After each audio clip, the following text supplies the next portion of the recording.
Hey, you! You're listening to the podcast network of Gamefully Unemployed because you're an untouchable success. To support us and gain access to great exclusive shows like our brand new Supernatural watch-along Himboos, head over to patreon.com/gamefullyunemployed. You'll also get your lucky little mitts on hundreds of episodes of our other exclusive shows like Tom and Jeff Watch Batman, Star Trek The Next Futurama, Spiel Boys, and the complete series of Fox Mulder is a Maniac. We do movie nights, game streaming, regular mini-series and surprise shows, and you can even commission your own podcast about anything you want, within reason. You have nothing to lose and everything to gain by heading to patreon.com/gamefullyunemployed. That's patreon.com/GAMEFULLY unemployed. Probably don't need help with that word.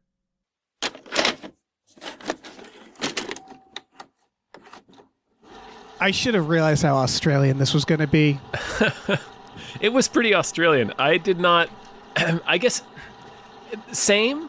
Although I would phrase that, rather than being how Australian this would be, I would have phrased that how many real snakes you would watch be killed. Yeah. A lot of real snakes. More or less the same. just killing murdered. snakes left and right in this movie for some reason. Snake snuff film. Real war on snakes in Mad Dog Morgan. Hi, everybody. Hello, everyone. My name is David Bell. My name is Tom Ryman. And as Tom just said, we just watched Mad Dog Morgan. Starring Dennis Hopper. Yeah, and a Cannibal the Musical beard. In the autumn of 1865, notorious bushranger Daniel Morgan crossed from New South Wales into Victoria to do battle with the law for the last time.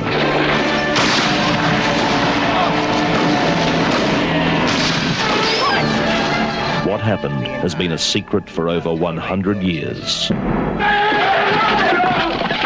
Now the fascinating truth can be told. Fakest Playing beard. a Cannibal the Musical character.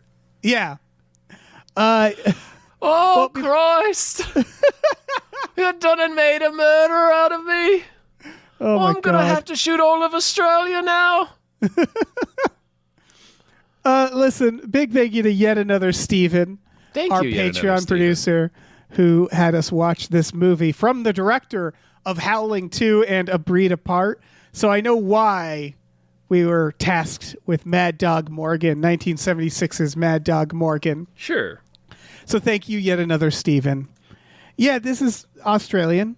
It's 70s. It's Dennis Hopper. It's like it's about a crime guy. It's apparently 70s. Criminal. Okay. I had seen even 69 in one place, but I guess that was just really wrong. Yeah. Everything else I says guess 76. So. Okay, let me start with my hot take, I guess. Mm-hmm. We forget, and this is a nice reminder, is that for the 60s and 70s, for every Godfather, for every Apocalypse Now, for every Taxi Driver, there's like 12 films that suck. And suck hard. Yeah, because it's like, that's what happens when a bunch of dudes get high and make a movie. It was the Most of the time, it's not Apocalypse Now. It was the decade of exploitation films. Yeah. The 70s. The 70s sucked movie-wise. I'm just going to, as a By and large, there are a lot if you were going to theaters, it sucked. Because it just, watching this, I was reading the trivia where it's like, did you know Dennis Hopper was drunk while making this? And it's like, yeah, I know. I could tell everybody was drunk while making this. Like, it just sucks. The 70s, I mean. Yeah, it's just, it really, you can smell it. You can smell the film. Yeah, the graininess, you can't see a fucking thing. The editing, it's just all shitty. I want to make the distinction that we watched the crap pan and scan American film that is available on Prime Video, which is apparently like the shittiest way you can watch it. It's not the movie was not filmed in that aspect ratio, and I suspect other versions of the film are also cleaned up a little bit so you can actually fucking see it. Yeah, I'm sure there's a remaster. Chunks of this version are cut out. Like, most of the violence is cut out of this movie. I would argue good, because I was bored. Yeah. I'm coming in hard against this movie. Did you like this movie at all? I was fascinated by the pace of this movie. Yeah. And by the way it was edited. But no, I think this is a very bad movie. Yeah, the editing is, I would say at times, a fart.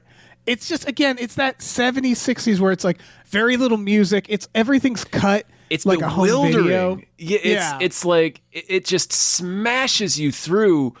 That one thing I did enjoy about this movie is that it feels like an epic, but it's an hour and 40 minutes long because it smashes you through every episode of Mad Dog Morgan's life. Like it's speed running Les Miserables or something. Right. And I would argue, at least I Googled him because this is based off a real guy. Yeah. You know, this movie, it's a Butch Cassidy. It's a sort of. But well, it's trying to be that. It's a Road to Perdition. It's a crime spree movie. Yeah. It's a movie about it's a Bonnie and Clyde. And it's a biopic technically. Mm-hmm. I looked up this guy's life. I didn't find his life that fascinating.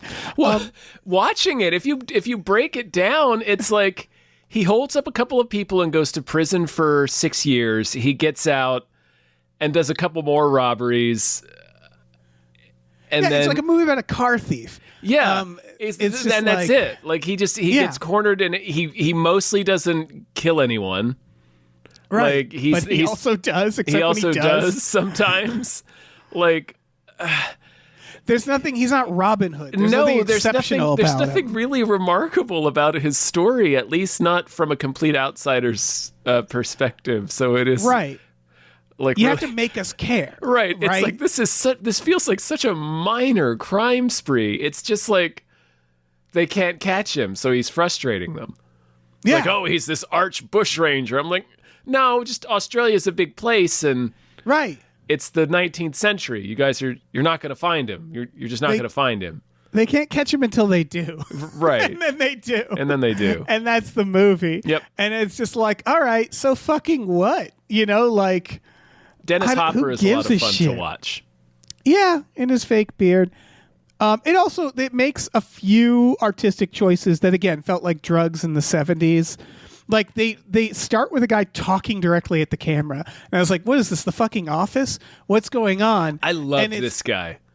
Yeah. As seriously, as an actor, and particularly this monologue, like it's every line of it is distasteful and you can tell.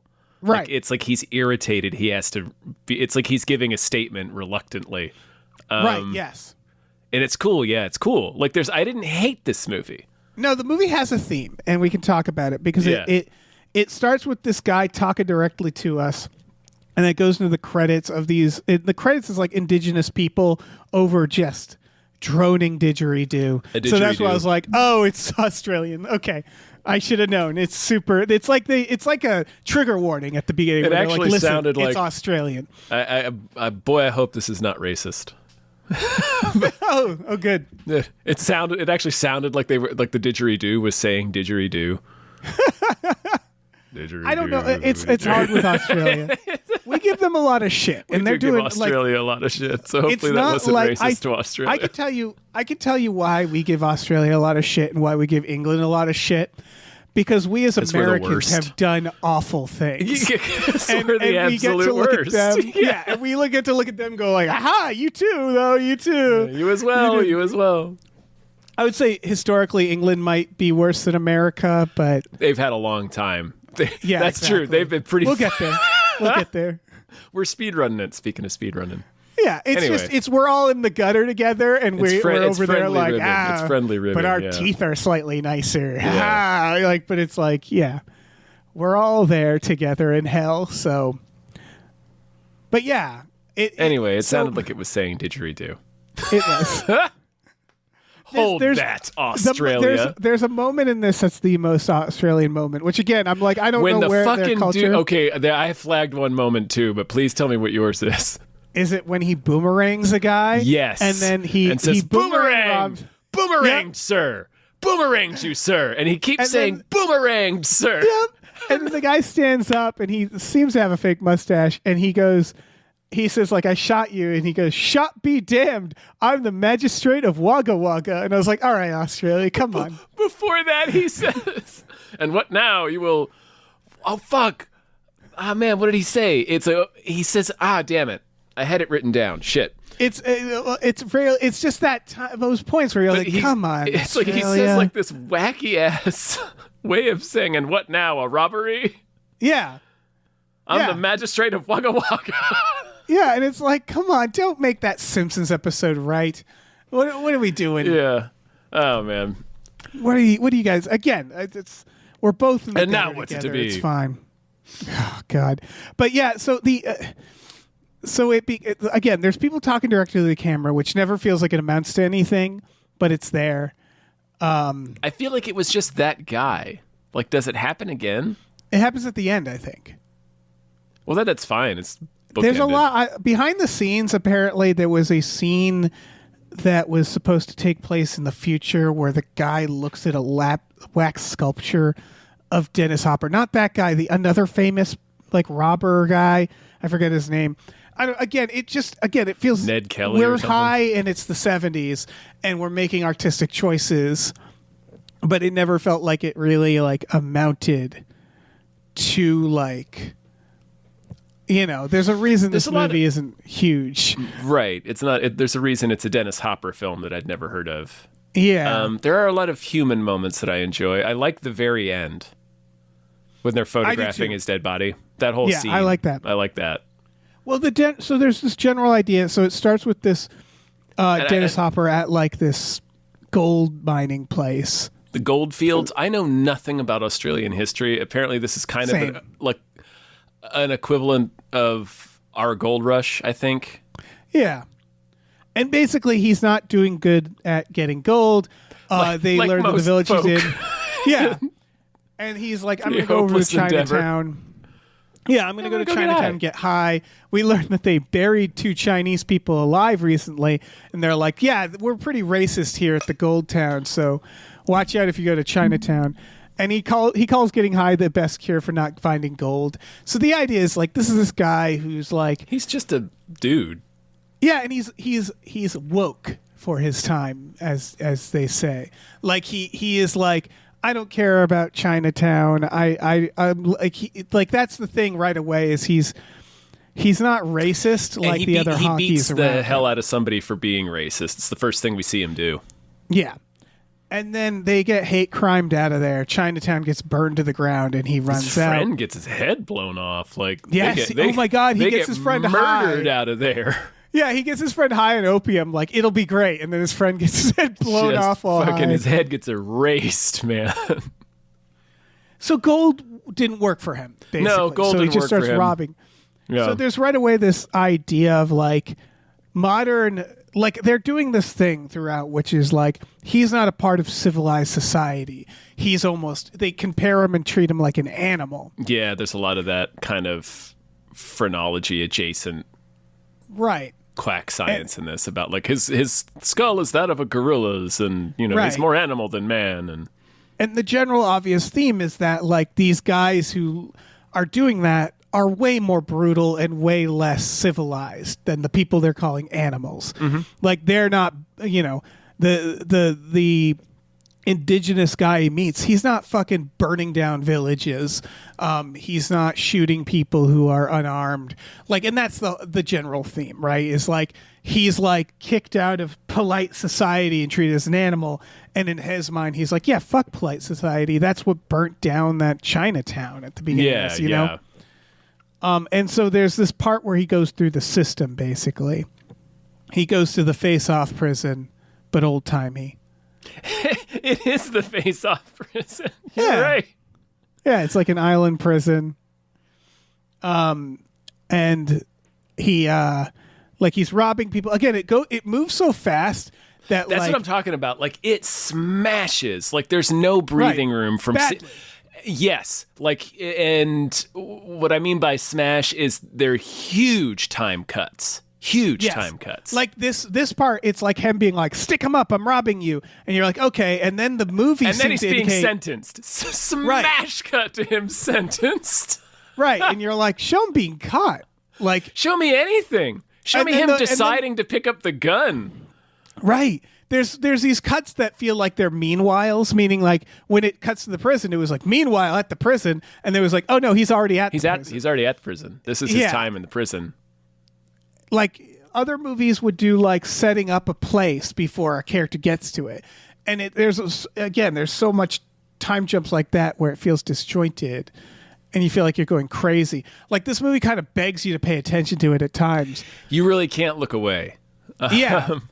And that's what I looked away once and I was like, one of the things I liked about happened? it, actually, I liked that how cocaine fueled it was. It moves fast and yet slow.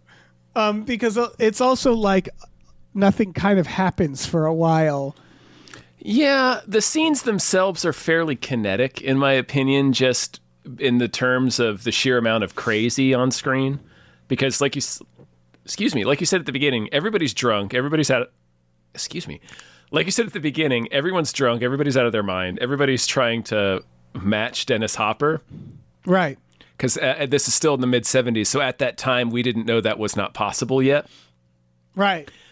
So there's also there's something entertaining about this nicotine stain of a film. Yes. And that there's breakneck the vibe of like pace works for me most of the time. Yeah, Sorry. There's the vibe of like cool kids who didn't do their homework, meaning that like there's like a blind confidence in this movie where it feels like all the scenes were improv by people who are like, yeah, it'll be great. Really flaunting a lot of conventions that they shouldn't have. Yeah. And like all the scenes are just like meandering conversations that feel like kind of natural, but are like... would be more grating to me if this was a movie from the 2000s, because this is like the 1970s version of somebody trying to do a Guy Ritchie in 2004. Yeah. You know what I mean? And like making a lot of wrong decisions. Like when we meet the photographer and it's showing him from one. Do you remember this shot? Like where it shows him, it's like a head-on sort of kind of a lower angle shot of him addressing this bar because he's at a bar and people are talking to him. They're impressed with him because he's French and he's a photographer, and that's neat. And then it cuts to this reverse shot of him like from profile but behind and lower, and then cuts back to the shot that it was like a weird... Right, there's a lot of cuts where you're like, wait, what was that? Was that somebody else? Who was that? Was that supposed to be somebody else's point of view? Was that just the other shot you had? It was a weird... Even for pan and scan, there's some shots I could tell, like, that's a bad shot. Man, you know? I almost took a screenshot. This is not the filmmaker's fault. I almost took out of my phone and took a picture of a part in the movie. The pan and scan was so bad, like the entire shot, like the until it cut to a new shot was just nothing because of the way the pan and scan had worked. Like I could see the tip of a guard's rifle and then the sky. But again, you know that even without pan and scan, that shot sucks, right? Because at least you're like, why is it framed that way? Yeah, why is it composed on the left or all on the what's like why isn't the image balanced? Again, it shot like sketches I used to do on my home video camera. Yes. Like there's no sense of like time or location where it'll just suddenly be like a shot of him chopping a tree in the woods and you're like, wait, wasn't he at prison? Like, is this still prison? Like there's no transitional pieces. There's no like... one of the confusing things is like in his time in the prison, like they show him get assaulted by a bunch of beefy dudes. Branded and crucified. Crucified and branded and then assaulted. And then the next thing we see is him, it's the chopping wood scene. Exactly. Right next to all the dudes that just assaulted him. But he's like yelling at the guards and giving him shit. And all the other guys who we just saw assault him are like, yeah. Like he seems to be like the leader of the inmates now. It's like, exactly. You skipped a lot of information there. Right. And they show like they know they need to show time passing. So they show him like doing the counting the days on the wall in a couple of shots. Yeah. But it's the sort of thing where it's like have a montage, right? Have him go to prison, have him get beat up by the guys, and then have him beat them up and like a show dominance, or have a moment where he does something good for them, a Shawshank, where it's like have him play some music for the inmates or do something to show that he's earned that. Yeah. And show a montage, but it's none of that. It's just like there's this weird, like, it's almost like a Ed Wood quality where you watch like at least in where like the Tim Burton's Ed Wood, where they do the thing where he's just like, cut, next thing. Yeah. And it's like he doesn't care about quality or anything. It's that vibe where they're like, we just need to get this information out. We just got bam, it. bam, Yeah, bam. we got the information. Yeah. We just need to like, film no, it. Our brains are confused. You need to ease us into ideas and There's like way more to it than that. right.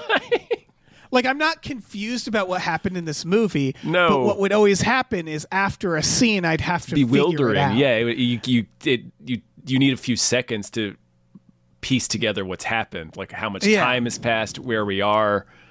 Like, Right. and This isn't a Terrence Malick film. you're always able to get there to the film's Yeah. credit. It's never like that It's never like that confusing, but it is bewildering. Right. And it shouldn't be that way. It should No. be easy to understand. Although it does, like I said, it did kind of work for me. Like, I was so unused to a movie like this, like a biopic that sort of feels like an epic, like a Butch Cassidy, but just told at this fucking Right. crazy pace. The problem is it's just that it doesn't really Like, that's a choice. like I don't give a shit about this character. No, I And never so, like, do. I never really do. Like he goes they say that he gets out because he's good. He was good in prison. I'm We like, didn't I didn't see him that, be but good. okay. Yeah. And then he's like, I'll probably to the judge, he's like, I'll probably be back here soon enough. I'll see you soon. Yeah. And then he's like, you know, you have to stay in this town and get a job and stuff. And it's like, okay. And then it cuts to him with horses. And I was like, is he a horse assistant now? What is he? And then I realized, oh, he's a horse thief. Yeah. And that's a funny beat of him, like, but you don't know, they don't know how to execute that idea where it's like, you should cut to him from the judge being like, I'll be on my best behavior. Cut to him like breaking open a fence. Oh, yeah, or sneaking the horses away, like, Yeah. because it just cuts to him on a horseback in the middle of the day. We don't understand that he's stolen a horse until it cuts to Exactly. two guys talking to each other saying, there's that horse thief. Right, So, like, it's the like- joke kind of dies. Right. It's like the writer and the director, they're like, well, yeah, he's stealing a horse, right? And it's like, but you didn't know how to show You that. didn't tell to us that. You didn't tell us that. Yeah, it's all these little things where it's like, and then you don't have, Sorry. or just have a scene where he actually tries polite society and can't. Like that would have actually worked with the theme more, where it's like he tries to work at whatever at the farm and they treat him like shit. They treat him like an animal. So he's like, fuck it. Like that's sort of the theme, but they don't have any of that. So like it just keeps, it's like one long montage. I do like that it's a little bit of both. Like, I like that it's not totally well, I mean, it is all a self-fulfilling prophecy because the system's rigged against him.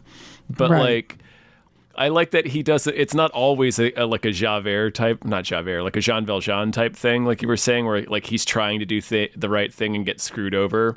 Like that does happen once or twice, but then also sometimes he just blatantly doesn't do the he's right just an thing asshole. because he's an asshole. And I that's- like that. Yeah, it's not bad character, except like I just feel like all of the scenes again, like it's just this grainy, badly shot footage Really, of truly. Dennis Hopper drunkenly rambling, and you're like, I would have loved if they had actually spent some time on forming a character Yeah. here based on that. Truly, a lovable rogue. Truly, some of it is impossible to see. Like it is Yeah. so. The film is so dirty. Yeah, Like, and it's on just this guys version being like, that like, God damn He it. loses the accent completely several Yeah. times.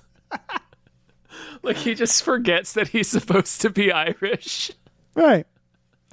So he meets this indigenous guy, Billy, who's the guy from Crocodile Dundee. Mm-hmm. He's good because he seems to give a shit. Like he seemed to have like Yeah, I liked their stuff lines. together. I liked the magistrate of Wagga Wagga. Yeah. That guy was fun. But this is another part Gets of this his ass problem shot off, but is that there's no escalation here. What I mean is like no, it's I'm it's not very saying- meandering.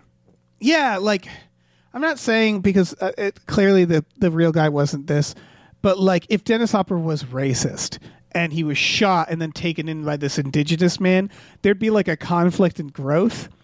But they just sort of hang out.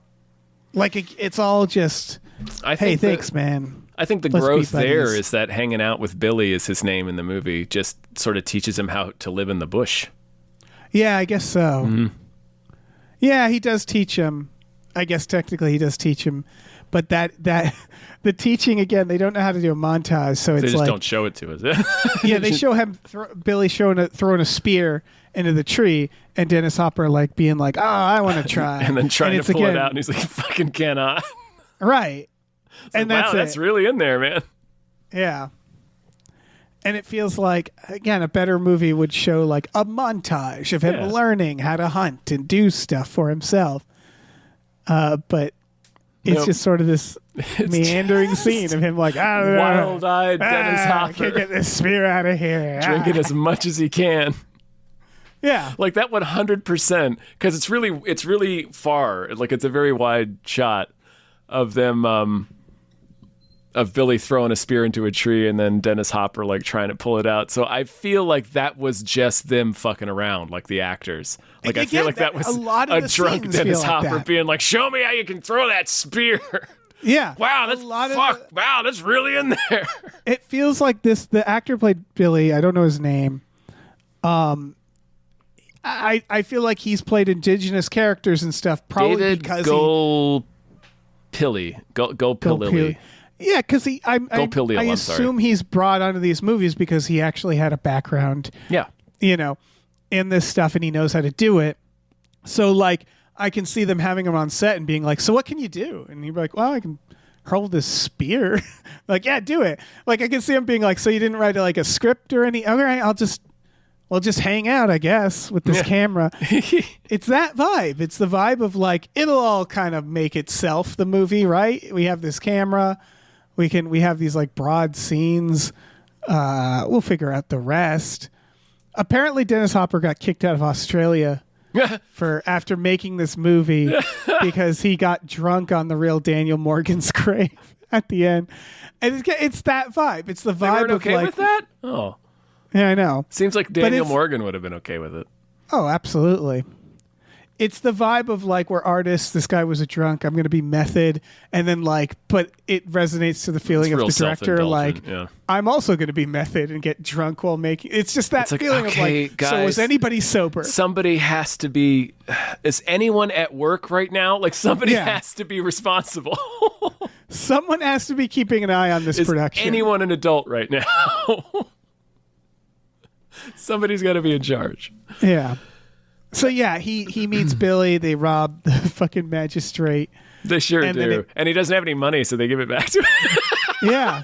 And he gets so mad. I does. love this guy.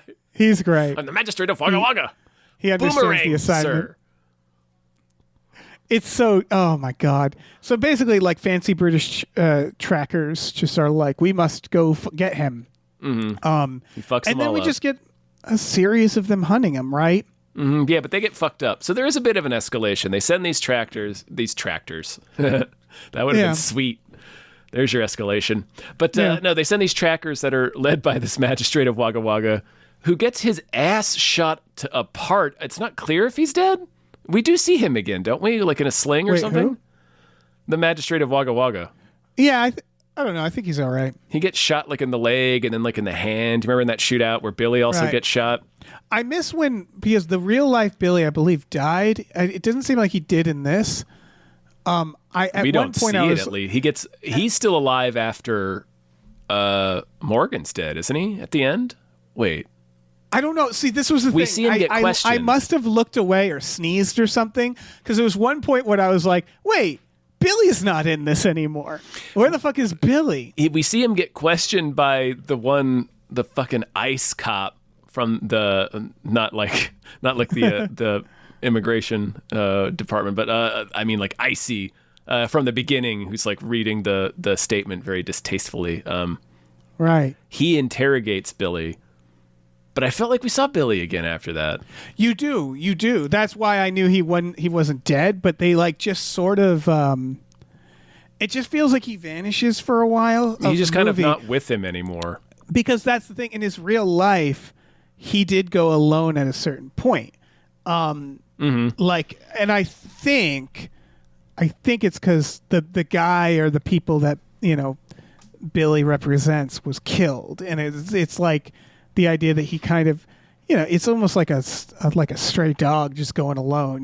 Like there's this escalation, I would say, in this character that is sort of there, but not really, which is that it kind of gets to his head where he's like, I'm a legend, I'm a folk hero, and just becomes drunker and like, just sloppier, Yeah, more self-indulgent. Yeah, which is kind of there, except again, he's always kind of an asshole. Because you realize, like, the people he's robbing are like farmers. Yes. And you're like, these people don't have anything either. Like, he's just... Yeah. He goes to that one person's house and just shoots that one guy. Yeah. Like, he gets crazy drunk looking for the photographer. He's fucking around with his gun and he shoots it, and it hits one guy in the hand and one guy in the leg. He sends this other dude off to get this doctor, and then decides to chase him down and kill him because he doesn't want him to go to the police. Right. And there's like, again, there's not much. He's like a side character. Like, there's nothing interesting about his adventures because it just feels like a guy who's too drunk. He's just drifting. Trying to do crimes and like robbing a McDonald's in the middle of the day. And you're just like, man, like, we could talk about the society that built you and systematic problems and stuff, but I don't need to follow your every fucking move unless it means something. Yeah. On top of it That's being fair. Played like a guy who's an actor who's too drunk. It's like... Yeah, I had written down, like, this movie feels like what it was like to be Dennis Hopper in the 1970s. Yes! It's just like... And I don't want to know that. Well, I do, and now I do. Now you do. And now I do. I did, It and was now I just do. like so should have little said. growth. Again, you look at it's like nothing. Like, I totally agree. Like, there's what little escalation there is. It's not nearly enough, because by the time we reach the finale, it's like, really? They're catching him? right. Like, he's gonna get caught now? Oh, okay. All right. And there's some stuff in the broad strokes, but like, Butch Cassidy and the Sundance Kid, you could also look at and go like, they're just bank robbers. Like, there's nothing spectacular to what they're doing. No, but the it's an characters adventure themselves, movie. and the characters themselves are very romanticized, and Butch in particular is like cool and reasonable and likable, and they represent like Likeable. Yeah, they Sober. represent like the dying age, like Yeah. anyway. And then you have sober actors saying Right. things like, I can't swim. Swim, hell, the fall will kill you. And then they're jumping. And it's like, that's funny. That's if I like their adventure. Yeah. And so it's like, Get sober professionals to, Yeah, give good performances. there's nothing like that in here. There's no daring robbery. There's no daring escape. No, it's just like the version of that in this movie would be him on a cliff going like, "Hi," and then rolling into a ditch, and that has some water into it, and then it would abruptly cut to him like at a restaurant, and you'd be like, "Wait, what happened? What happened?" Like, It's like 8 years later. yeah. It's like, I'm not saying this guy's story could be interesting. You just have to fucking tell it, man, in a way that's fun. You're just whipping us through it like the ghost of Christmas past. Yeah, it's the character from Blazing Saddles, the town drunk. Just running around with a fake beard, just like, ha.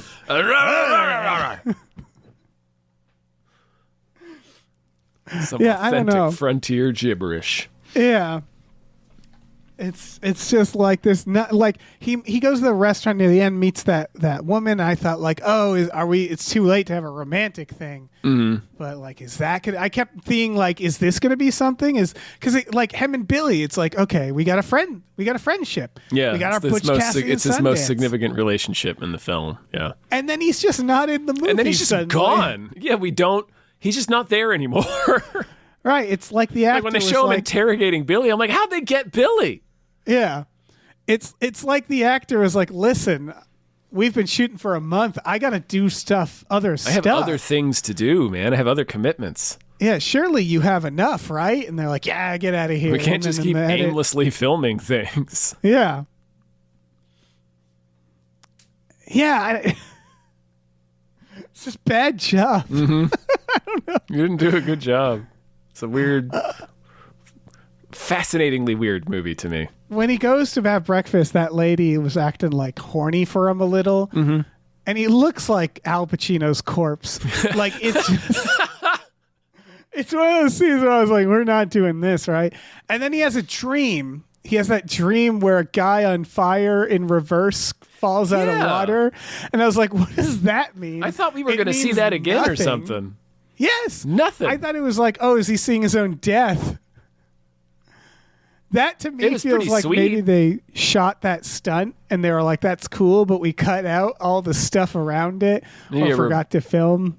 Yeah, because he leaps back up onto the cliff and he's like, looks like it's in the middle of a fist fight.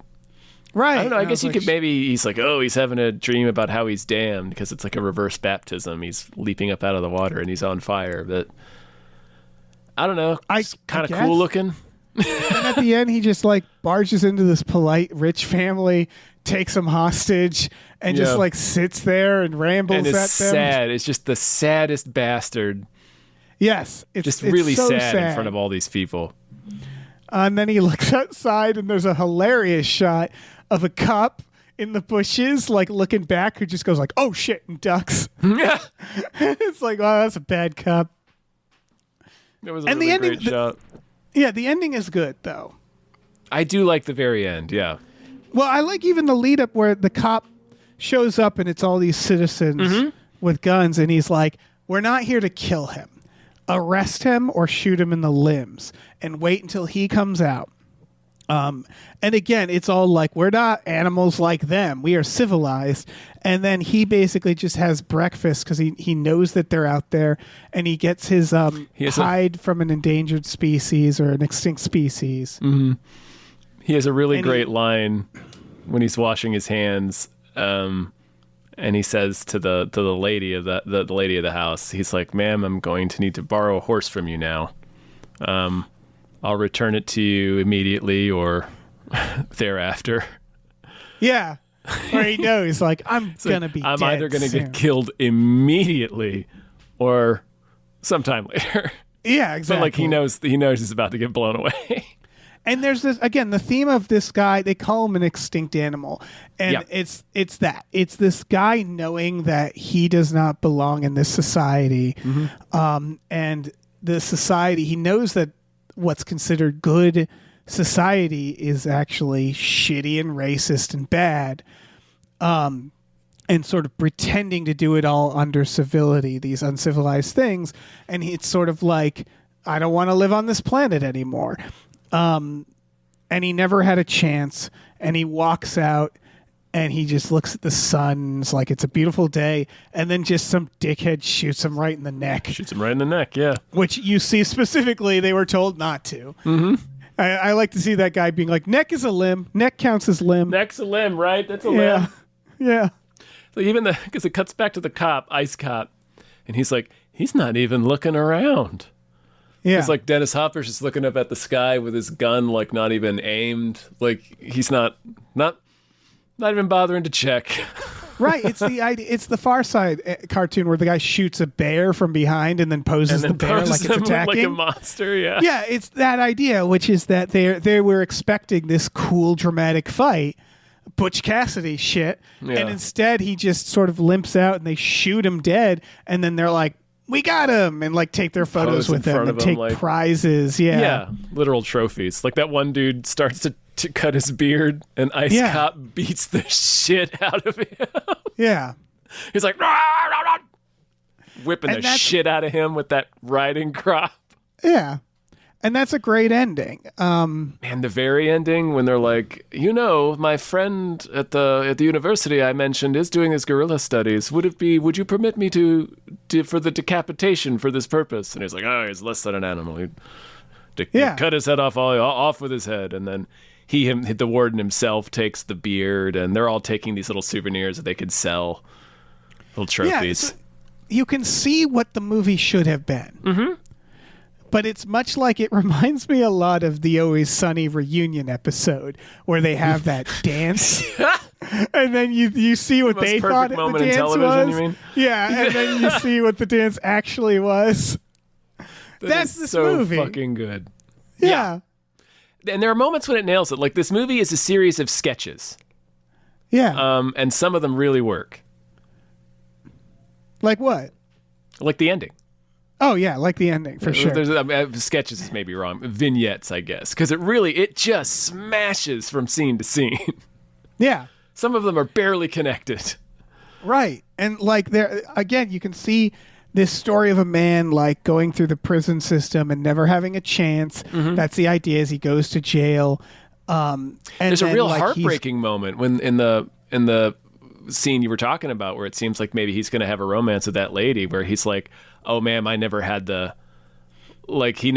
he kind of talks around it a little bit, but he reveals that he never really was intimate before he went to prison. And then when we see him get really brutally assaulted. So he's basically just kind of asexual at this point, it seems. Exactly. But the way Dennis Hopper plays that speech is very heartbreaking. Like, it's, like I said, sometimes this movie is good. We covered Frankenstein recently. Yeah. And it's like, actually, I think this Frankenstein will have come out, but it's sort of like, it's a Frankenstein tale. It's a man who was sort of born to be treated as a monster, who never had a chance, and who dies and is seen as a monster. And it's like, well, he's an asshole. It's like, yeah, what do you expect? Yeah. It's just, I don't know, remake this movie sober, do it again. There's a lot of interesting things. I'd like to see another try at this pace. Like, I want to see somebody sober attempt this pace of storytelling. This is like Napoleon is close to this, even though Napoleon is still over 2 hours long. But like, it really moves and doesn't like linger as much as you would expect a movie like that to, like an epic about some dude's life like this. Right, and it can move if you signal it. For example, if every time jump was like a match cut or something that was very specific, that would signal in your brain like, oh, time has passed. Like, you just need to know how to. Again, it's like if I was a teacher and this was a book report, it's like you just didn't spell everything good, and like. And it's all one. It's like one paragraph, and like some of it's there's written no sideways. grammar. Yeah, where it's like the intent was there. Mm-hmm. It just you didn't do good. You didn't do it. You didn't quite do it. You were too high when you tried to do this. Yeah, I really think so. I'm terribly sorry. You were just too high.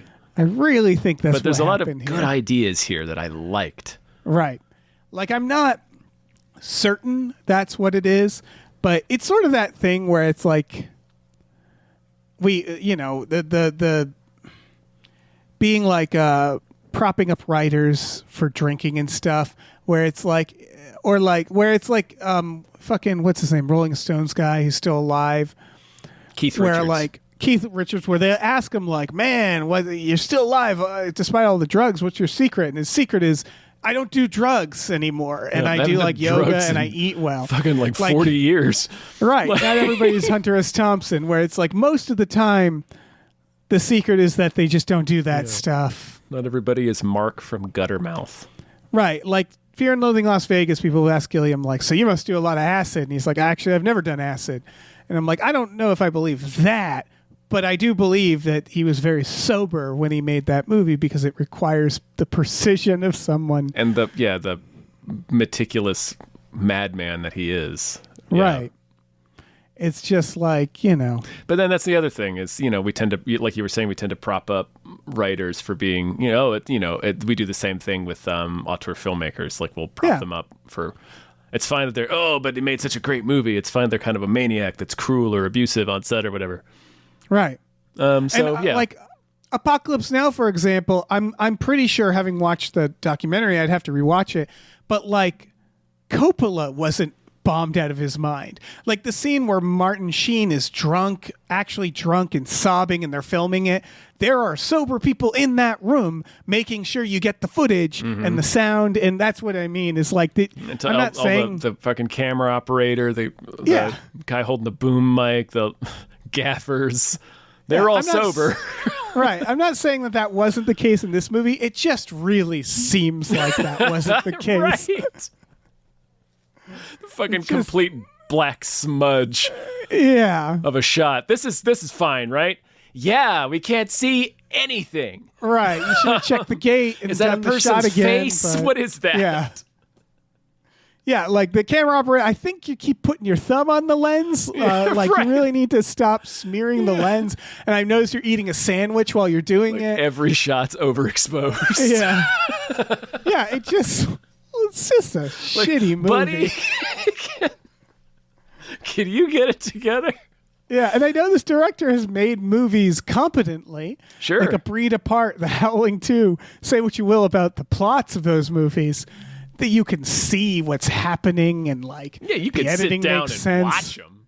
Yeah, that really is like my critique of this movie. Yeah, it's just do it again, guys. I don't know. Maybe there's a version of it. The longer version makes more sense. This one apparently is at least 5 minutes shorter than the Australian version, the one that we watched. From my shit math, that could be based on incorrect information. But we're definitely missing footage in this one because I watched the trailer that they provide on Amazon Prime, and it's extended versions of the shots and scenes that we see in the film. Oh, so I just don't think 5 minutes would do it. Although maybe I'm wrong. Maybe if every scene had an extra 30 seconds, maybe that would do it. Maybe if it was a little bit of establishing 30 shots. seconds is a long time. Yeah. In movie time. Yeah. It is. It really is. It really is. You can do a lot with that. 5 minutes is a fucking lot. It doesn't sound like a lot. That's a lot of movie. Doing a lot of screenwriting, you realize, if a dialogue exchange goes on for 2 pages, you're like, this is too long. It's too long, yeah. Because it's a page a minute, and you're like, people rarely, if you watch movies, set a timer, you realize, conversations rarely go on for a few minutes in a movie because we get bored. Mm-hmm. I know modern filmmaking, the Netflix of it all, has gotten extreme the other way. Yeah. But watching this movie, I was like, there's a reason why we figured some stuff out, where it's movies need to be interesting. Unless it's an art house film. It helps. It helps if there's some idea, at least, that we can latch onto and feel some sort of progression of that idea or of the exploration of that idea. Right. That helps. Even a drama. Yeah. Yeah. Helps. Yeah. Gonna need something. And if you're doing gotta have something. Right. Have some character drama or some action, something that we can grab onto. It's still a movie. We need to know why we're watching the movie. Something needs to progress. Yeah. Or be interesting. If it's an art house film, then that's why, If it's I made this movie of paint drying, isn't that ironic? People, it's you still have a reason to watch that movie. Mm-hmm. I wouldn't, but... No. But this is again, it's it feels like an experimental film, but it's not supposed to be. Maybe, I don't know. It's hard. I can't judge the filmmaker's intent. Maybe it was intended to be experimental. But... Yeah. It's just one where I'm be entertainment for the love of God. Yeah, I don't know. Movie. I definitely got a little bit more out of this than you did for sure. But yeah, it's yeah. It also depends on one. This is what I would call a morning movie, and it wasn't a morning movie for me. And what I mean is that when I watch movies in the morning, I can vibe out with them a little more because I maybe is less caffeinated. Or a late movie, watching it. But I watch this during work hours, sitting at my desk. Come on, movie. I'm fully alert. Yeah. I don't have anything else to say about it. No, I don't either. Thank you yet another, Steven. Thank you. No, genuinely, it's fun talking about this movie, and I didn't know it existed. No, I had no idea. This is, and now I do. I like exploring the director of Howling 2 and A Breed Apart, whose name is Philip Mora? Philippe, I think. Philippe? Yeah, you're right. Philippe Mora. He's made a bunch of things. Mm-hmm. He's not dead. A bunch of Mora He roams things. this earth. He has upcoming things. Don't you mean stalks? Yes. He has 1, 2, 3, 4, 5, 6, 7 things. Still planned. He stalks the earth. It's fucking maniac. I love him. I don't know. So far, it's more hits than misses with this guy. Awesome. Yeah, no, I can tell. Yeah. All right. Well, this was through our Patreon. Indeed. Patreon.com/gamefullyunemployed. We have exclusive podcasts on there, like Tom and Jeff Watch Batman, Fox Mulder is a Maniac, Star Trek The Next Futurama, Spiel Boys, our Supernatural podcast, Himboos, or we have custom podcasts, custom we just watched like this. But all those exclusive podcasts, just $5 a month for everything. We watch movies every Friday night with our patrons as well. We have watched Howling 2. We have. Yeah. Because My of course sister is a werewolf. Yeah, how could you not watch that movie? Incredible film. Incredible. But yeah, check all that out. Why don't you? We got a bunch of stuff over there that's worth looking at. We also have a store. Head over to gamefullyunemployed.com. You can find a link to our Teespring store where we have all kinds of cool original artwork and designs by cool original artists like Michael Vincent Bramley, Starlene Hodge, Justin Brown, and others, so check that out. Please rate and review our podcasts wherever you're listening to this, and check out our new show, Badical, Badical, wherever you are listening to this as well. I'm going to be putting up new episodes of that shortly. Yes. By the end of the year, I think, but January, definitely. I just found a movie from this director starring Christopher Lee and Alan Arkin called The Return of Captain Invincible. Alan Arkin plays Captain Invincible. It's about Captain Invincible fighting the Nazis with superpowers. Okay. And then gets accused of communism and retires to Australia. All right, yeah, we have to watch this. This is one. You could watch a film like this with us on a Friday night. And then he struggles with alcoholism. This looks like a parody. What? Oh, fuck, yes. Christopher Lee is the villain, Mr. Midnight. It's just... It's one of those reminders when people are like, movies are so stupid now, and it's like, no. They've always been stupid. Yeah. Fuck.